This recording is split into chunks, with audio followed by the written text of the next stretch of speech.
السلام علیکم دوستو، امید ہے کہ آپ سب خیریت سے ہوں گے۔ دوستو، قدیم ہند اور اس کے باشندوں کا یہ المیہ رہا ہے کہ ایک لمبے عرصہ تک انسانی تاریخ کے محققین ہند کو زمانہ ما قبل تاریخ میں غیر متمدن اور غیر مہذب حبشی اقوام کا ملک قرار دیتے رہے ہیں۔ ان کا خیال ہے کہ برصغیر پاک و ہند کے قدیم باشندے جنگلوں میں درندوں، حیوانوں اور جانوروں جیسی زندگی گزارتے تھے۔ حالانکہ تاریخ عالم کے مطالعہ سے یہ بات صاف ہو جاتی ہے کہ انسانی تاریخ کے کسی بھی دور میں کوئی بھی قوم وحشیانہ زندگی اور حیوانوں اور درندوں جیسے طور اطوار اپنا سکتی ہے۔ اس حوالے سے موجودہ متمدن یورپ کے وہ لوگ جو اپنے بوڑھے والدین کو ہیپی ڈیتھ یعنی خوشگوار موت کے نام پر زہر کا ٹیکہ لگوا کر مار ڈالتے ہیں، زمانہ قدیم میں دریائے سندھ کے کنارے آباد ان جنگلی اور وحشی لوگوں سے کچھ زیادہ مختلف نہیں۔ فرانسیسی محقق لیبان ہندوستان کے یورپ سے قدیم تعلقات کے حوالے سے گفتگو کرتے ہوئے کہتا ہے، قدیم اقوام میں سب سے پہلے ایرانیوں نے ہند سے تعلقات پیدا کیے۔ ہردوت، جس کا زمانہ 5ویں صدی قبل مسیح ہے، لکھتا ہے کہ دارا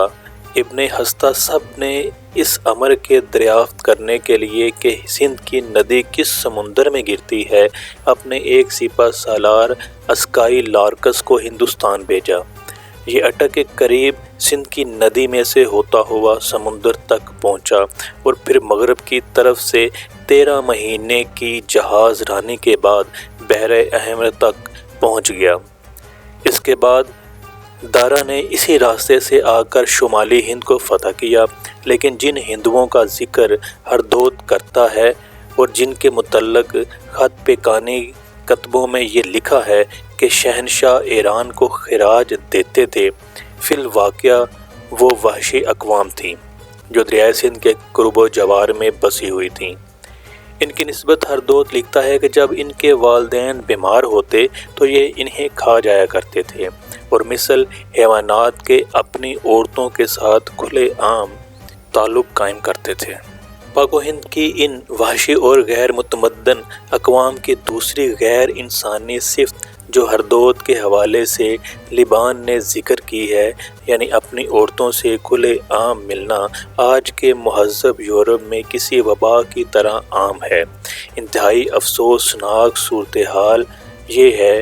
کہ یورپ اپنی ایسی بد خصلتوں کو پوری دنیا میں عام کرنا چاہتا ہے، اور جو قومیں یا طبقے اس کی ایسی غیر انسانی خصلتوں کو اپنانے کے لیے تیار نہیں، انہیں غیر مہذب ہونے کا طعنہ دیتا ہے۔ یہ ثابت کرنے کے لیے کہ انسانی تاریخ کے کسی بھی دور میں کوئی بھی قوم وحشیانہ زندگی اپنا سکتی ہے، موجودہ یورپ کی خصلتوں اور حالتوں کا مطالعہ کافی ہے۔ برصغیر پاک و ہند، خاص طور پر موجودہ پاکستان کے علاقوں میں 3000 سال قبل مسیح کے آغاز میں ایک ایسا عظیم تمدن تھا جسے بجا طور پر جدید یورپی تمدن کے مقابلے میں پیش کیا جا سکتا ہے۔ چنانچہ جس طرح زمانہ ما قبل تاریخ میں وہ وحشی اقوام جن کا ذکر ہردوت نے کیا ہے برصغیر میں تھیں، تو اسی دور میں یہاں ایسی قومیں بھی تھیں جن کا تمدن کسی بھی اعلیٰ تمدن سے فائق نظر آتا ہے۔ بہرحال برصغیر پاک و ہند کے قدیم باشندوں کے بارے میں انسانی تاریخ و تمدن پر کام کرنے والے محقق اکثر اسی غلط مفروضے پر چلتے رہے ہیں کہ برصغیر میں تہذیب و تمدن کا آغاز آریوں کے یہاں آنے کے بعد ہوا۔ اس سے پہلے کا دور جو قبل تاریخ کا تاریخ زمانہ ہے، ان کے خیال میں اس وقت برصغیر میں ایسے وحشی قبائل رہتے تھے جو حبشیوں کی مانند تھے۔ تہذیب و شائستگی ان کے قریب سے نہ گزری تھی، انہوں نے تمدن کا کبھی ابتدائی درجہ بھی عبور نہ کیا تھا۔ فرانسیسی محقق لیبان، جس کی تصنیف تمدن ہند برصغیر سے متعلق معلومات کے حوالے سے یورپ میں بڑی مقبول رہی ہے، قدیم ہند کے حوالے سے اس کا ایک اقتباس یہاں پیش خدمت ہے۔ لیبان کہتا ہے کہ ہند کے قدیم باشندے سیاہ فام تھے۔ ایسا معلوم ہوتا ہے کہ قدیم الایام سے ان کی 2 تقسیمیں تھیں، ایک حبشی وش جن کے بال ادنا اور چہرے چپٹے تھے، یہ مشرق اور وسط میں رہتے تھے، اور دوسرے آسٹریلیا کے حبشیوں کی قسم میں سے تھے، قد آور اور زیادہ ہوش مند، اور ان کے بال لمبے تھے۔ یہ جنوب اور مشرق میں بود و باش رکھتے تھے۔ ان میں سے پہلی قوم اس وقت تک گونڈوانا کے پہاڑوں میں موجود ہے اور دوسری نیل گیری کی وادیوں میں۔ یہ قدیم اور وحشی اقوام جو کبھی ابتدائی تعلیم کے درجے تک بھی نہیں پہنچی، تاریخی زمانے کے پہلے سے ہند کے ساحلوں جنگلوں میں رہا کرتی تھی، اور جیسے جیسے ملک میں تمدن ترقی کرتا گیا، یہ بتدریج مفقود ہوتی گئیں۔ لبان اور اس کے قبیلہ کے دیگر محققین کے یہ خیالات اوہام اور مفروضات سے زیادہ درجہ نہیں رکھتے۔ ان کے پاس اپنے خیالات کے لیے کوئی ٹھوس شہادت نہیں، یہ صرف بے بنیاد اندازے اور قیاس ہیں جو انہوں نے خود قائم کر لیے یا اپنے قبیلہ کے دوسرے لوگوں سے نقل کر کے بیان کر دیے۔ اگر لبان کی اس تصنیف تمدن ہند کا گہری نظر سے مطالعہ کیا جائے تو اس کی اپنی کتاب سے اس کے یہ خیالات باطل ہو جاتے ہیں۔ چنانچہ اقوام ڈراوڈ کی خصائص کے عنوان کے تحت برصغیر کے قدیم باشندے، جنہیں محققین دراوڑ کا نام دیتے ہیں، کے خصائص بیان کرتے ہوئے لبان کہتا ہے کہ باوجود ان کے کہ ان ڈراوڈ اور پروٹو ڈراوڈ اقوام میں بے انتہا اختلافات ہیں، تاہم بعض خصائص ان سب میں عام ہیں۔